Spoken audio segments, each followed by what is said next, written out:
moi-même, la chaîne qui éveille la magie qui est en vous. Je m'appelle Stéphanie, je suis coach de vie et j'accompagne des femmes à être elles-mêmes, à apprendre à s'aimer et à s'épanouir au quotidien grâce à des méthodes simples et bienveillantes. Ensemble, épanouissons-nous, brillons afin de montrer le chemin à toutes les femmes du monde. Aujourd'hui, j'avais envie de vous parler d'amour, mais d'un amour spécial. Un amour déjà pour soi et un amour illimité. Un amour illimité dans le temps et un amour illimité dans les circonstances. Qu'est-ce qu'un amour illimité pour moi? Quel est l'intérêt et comment le mettre en place? C'est ce qu'on va voir dans cette nouvelle vidéo. Qu'est-ce qu'un amour illimité pour moi? Un amour illimité, c'est un amour sans limite, justement. Un amour qui dure sur le long terme, un amour qui dure longtemps, un amour qui dure toute la vie, j'ai envie de dire. Et un amour sans limite par rapport à des événements que l'on peut vivre, à des événements qu'on a vécus, à notre histoire, à notre expérience. Bref, un amour pur, authentique, qui ne s'arrête jamais. Voilà, un amour toujours présent, quoi qu'il arrive. Pendant des années, j'ai pris conscience que je ne m'aimais pas. Ensuite, avec un travail sur moi de développement personnel, j'ai commencé à m'aimer, mais avec des conditions. Voilà, pas tout le temps, de temps en temps, un peu plus, un peu moins. Enfin voilà, c'était un petit peu les montagnes russes. Aujourd'hui, j'arrive à m'aimer inconditionnellement, peu importe ce qui se passe dans ma vie, peu importe ce que j'ai vécu.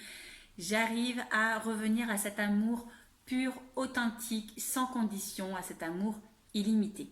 Ce n'est pas facile tous les jours, c'est vraiment un travail au quotidien, une habitude à mettre en place, finalement un mode de vie.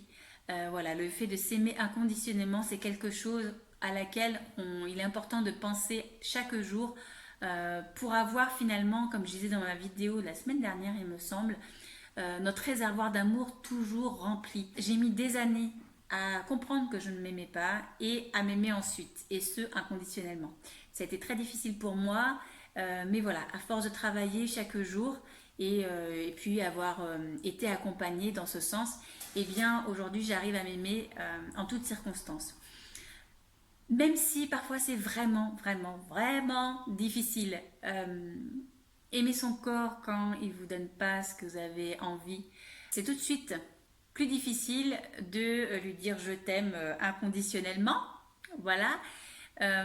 Actuellement, c'est vrai que je me bats entre mon juge intérieur qui me dit ben voilà, ton corps il est même pas fichu de te donner ce que tu veux, et mon cœur qui me dit mais attends, c'est pas de sa faute, sois un peu plus gentil, un peu plus bienveillante avec ton corps, avec toi-même.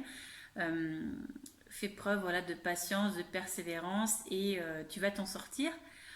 Et c'est un peu comme une spirale infernale.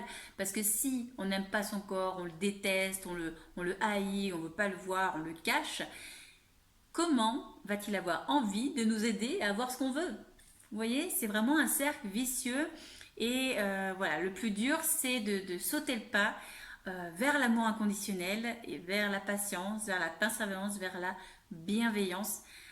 C'est pas parce que j'ai des outils, des astuces qui marchent dans le sens de l'amour inconditionnel que tout est rose tous les jours. Ça, je voulais vous le dire parce que voilà, déjà, c'est important d'accepter que ça va prendre du temps et aussi d'accepter que ça peut être fluctuant. Je crois que ça se dit comme ça. Et que c'est pas voilà tout beau tout rose tout le temps. C'est vraiment un travail au quotidien, un travail de tous les jours. Alors comment je fais concrètement pour m'aimer inconditionnellement, peu importe ce qui se passe dans ma vie?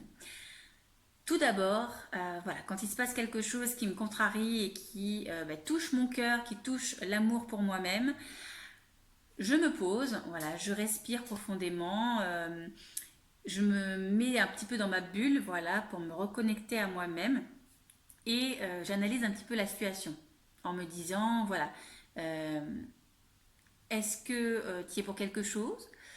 Est-ce que tu peux faire quelque chose pour améliorer la situation? Ou tout simplement, est-ce que tu dois déléguer pour pouvoir avancer? Voilà, d'analyser un petit peu la situation. Ensuite, de s'adapter en fonction de vos réponses précédentes, s'adapter à les situations. Clairement, moi en ce moment, Je ne peux pas me débrouiller toute seule, je l'ai bien compris, donc je délègue, en essayant de lâcher prise et de suivre le flow, de suivre les conseils que l'on me donne.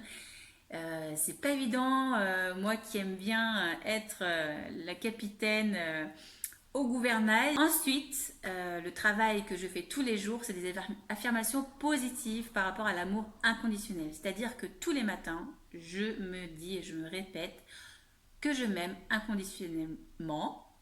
Peu importe ce qui se passe, peu importe ce qui se passe dans ma vie, je m'aime inconditionnellement. Je me le répète tous les jours. Je me répète aussi que j'ai toutes les ressources en moi nécessaires pour réussir mes projets, quoi qu'ils soient. Je me répète aussi tous les jours d'accepter mes émotions, d'écouter mon intuition, d'être bienveillante avec moi-même. Enfin, vous voyez, je les ai créés moi-même en fonction de mes besoins, de mes ressentis. C'est à vous de créer vos propres affirmations qui vont résonner en vous, qui vont vous parler. Moi, j'en ai 5 que je me répète tous les jours. Vous pouvez aussi les écrire, vous pouvez les parler, les dire à haute voix, pardon. Ça marche pour moi. Et ensuite, quand vous avez, je sais pas, un événement qui retitille cet amour inconditionnel et puis votre juge intérieur au passage, comme moi ce matin, j'avais un rendez-vous et voilà, c'était un petit peu le dialogue intérieur, le branle-bas-combat comme on dit. Eh bien, je me suis recentrée et je me suis concentrée sur ma voix intérieure, mon intuition, mon cœur qui me disait d'être bienveillante avec moi-même, d'être confiante, de lâcher prise. Donc, je récapitule, accepter la situation, analyser, s'adapter, les affirmations positives. Voilà, pour conclure, j'ai envie de dire que pour s'aimer inconditionnellement et pour s'aimer durablement, il est important de travailler sur son état d'esprit, de s'apporter des marques d'amour tous les jours et de chasser ce juge intérieur, de chasser ces croyances qui n'ont pas lieu d'être. Voilà, donc vous l'aurez peut-être deviné en exercice du jour. Je vous invite à écrire vos affirmations positives, à vous les dire et vous les répéter tous les jours. Ça peut être plusieurs fois par jour aussi si vous avez besoin. Et voilà, s'il y a un événement, quelque chose qui se passe et qui vous titille le cœur, qui vous fait mal et qu'une petite voix vous empêche de vous aimer, voilà, tout simplement, eh bien, posez-vous, acceptez la situation, analysez ce que vous pouvez faire pour vous en sortir et adaptez-vous. Ma vidéo est terminée, j'espère qu'elle vous aura été utile. J'ai hâte de voir vos réponses en commentaire par rapport à l'exercice. J'ai hâte aussi de vous retrouver en vidéo lundi prochain. Et en attendant, prenez soin de vous. Ciao!